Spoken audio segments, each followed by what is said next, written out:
qui s'amuse, qui parle très bien, qui s'exprime très bien. Tous ceux qui me connaissent, ils savent très bien que cet enfant est très intelligent. Jusqu'à ici, aucun problème dans cette école. Le matin, on va le chercher. Le matin, on le dépose à l'école. Souvent ma femme, parce que moi, je ne suis pas disponible le matin. Le soir, c'est moi qui va le chercher, souvent, des fois à 15h45. Des fois à 16h30. De temps en temps, on le laisse au centre jusqu'à 18h30. Sa vie s'est arrêtée un mercredi soir. Déjà, elle s'est arrêtée déjà depuis la journée où moi, j'ai gardé mon enfant. Mon enfant, toute la journée, se plaignait de ses fesses. Déjà, depuis une semaine, il se plaignait de ses fesses. Auprès de sa mère, auprès de nous. L'enfant n'a pas de constipation. L'enfant n'a pas de diarrhée. On a laissé. Le mardi, l'enfant n'arrivait pas à s'asseoir sur le canapé. L'enfant n'arrivait pas à marcher. L'enfant n'arrivait même pas à aller aux toilettes. Je n'ai pas parlé. J'ai constaté les faits. J'ai pas voulu me dire que c'est des faits comme ça qui se sont passés.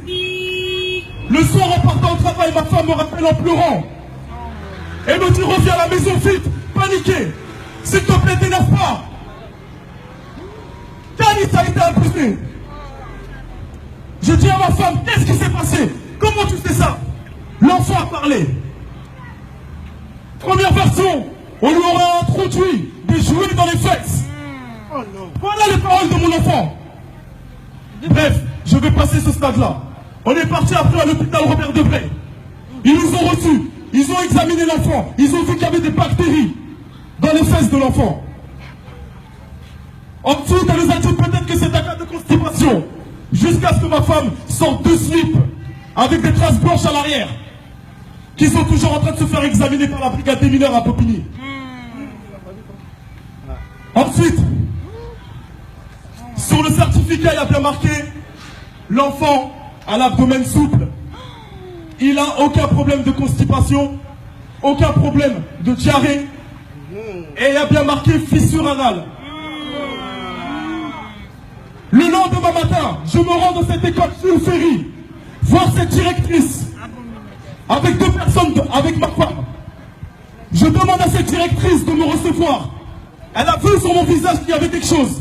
Directement, elle s'est braquée sur elle-même en me disant, est-ce qu'il va y avoir un problème ou pas? Je lui ai dit non, je viens par rapport à mon fils, je viens discuter, il y a un cas extrêmement grave qui s'est passé dans votre école, je veux des explications.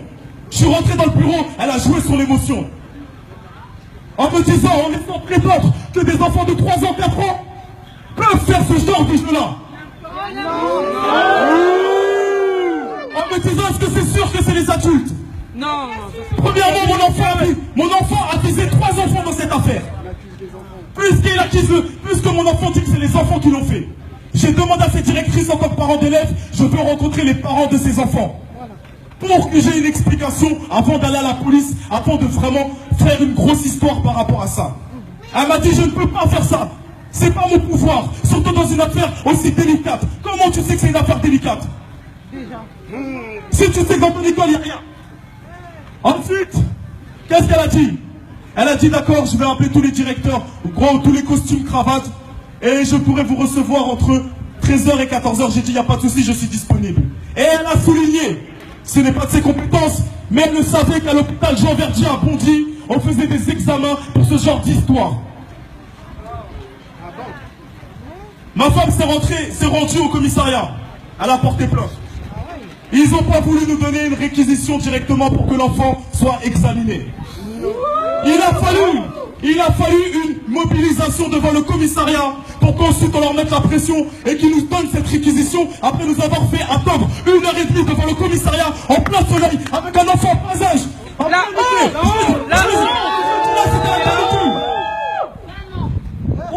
Vous êtes complices. Bravo. Le soir, on s'est rendu avec ma famille. Ma femme a demandé encore des explications à cette dame. J'ai même dit à cette directrice, donnez-moi les photos de tous vos employés. Caïs est intelligent, il va me dire c'est qui. Elle a dit non. Je ne peux pas faire ça. Elle est complice. Elle souhaitait cacher l'histoire à tous les parents de cette école.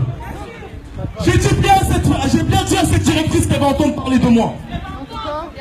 C'est pas fini encore. On lâche rien. En plus, c'est pas fini. Elle a continué encore à défendre son institution.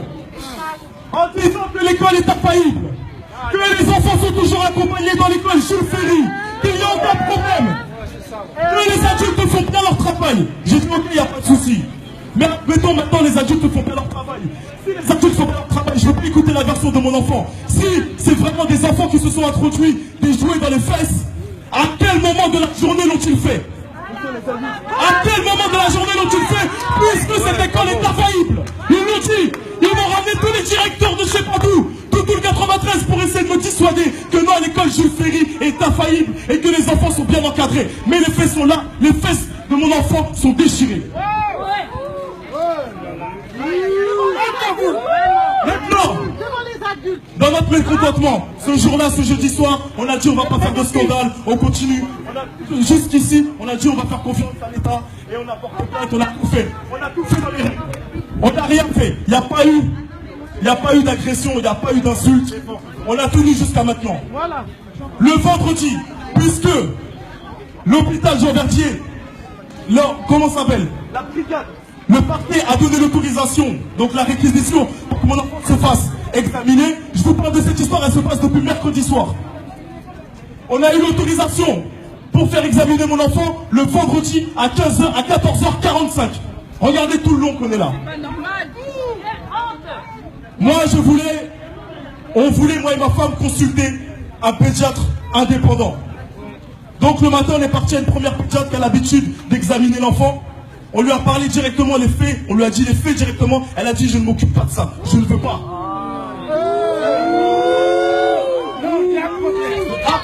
À partir de là, maintenant, elle nous a dit si vous voulez, je peux vous diriger vers un confrère qui lui peut être adapté à faire ça. Donc nous on a fait quoi? On a rappelé ce confrère. On est parti, on s'est présenté, on lui a pas parlé de cas de pédophilie. On lui a juste dit que notre enfant nous avait dit qu'apparemment des jouets sont rentrés dans ses fesses. On voudrait avoir le cœur net. Est-ce que c'est vraiment ça? Le docteur a changé de visage. Dès qu'il a vu l'enfant et il a examiné l'enfant, il était paniqué. Il a photographié les fesses de mon enfant. De là, il nous a dit, faut vous rendre directement d'urgence à l'hôpital Trousseau. Il nous a fait une lettre.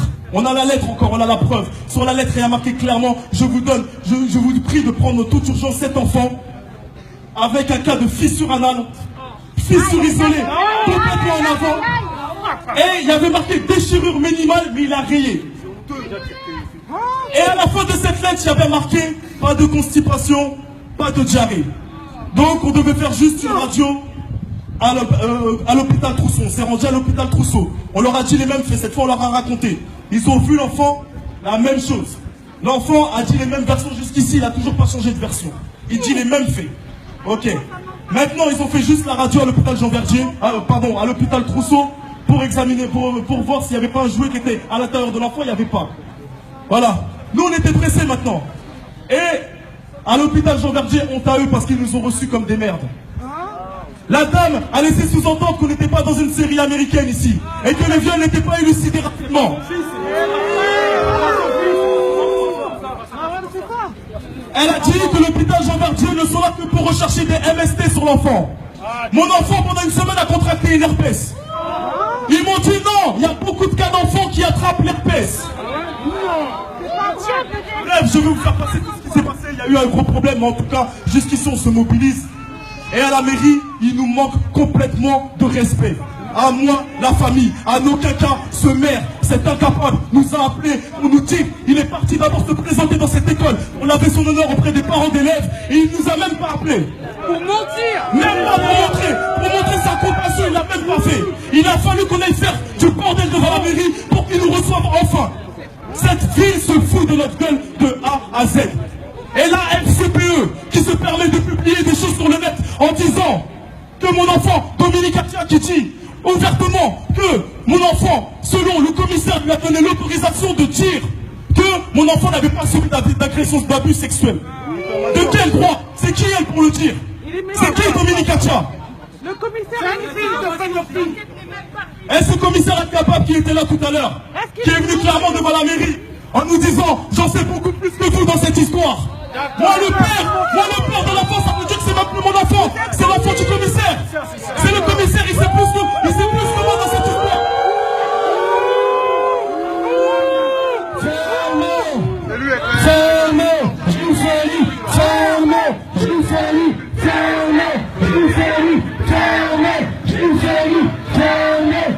Gifeli, fermé, Gifeli, fermé, Gifeli, fermé, Gifeli, fermé, Gifeli, fermé, Gifeli, fermé. On y va, jusqu'à la mairie. Jusqu'à la mairie. Nous sommes là pour faire la libérer, non seulement sur cette école, mais il y a tout un débat qui se déroule ici, non seulement dans cette école, mais dans toute notre école. Et les parents, vous devez avoir le courage de constater cette illégalité. Parce qu'ensemble, nous allons bouger cette machine, ensemble, nous allons bouger.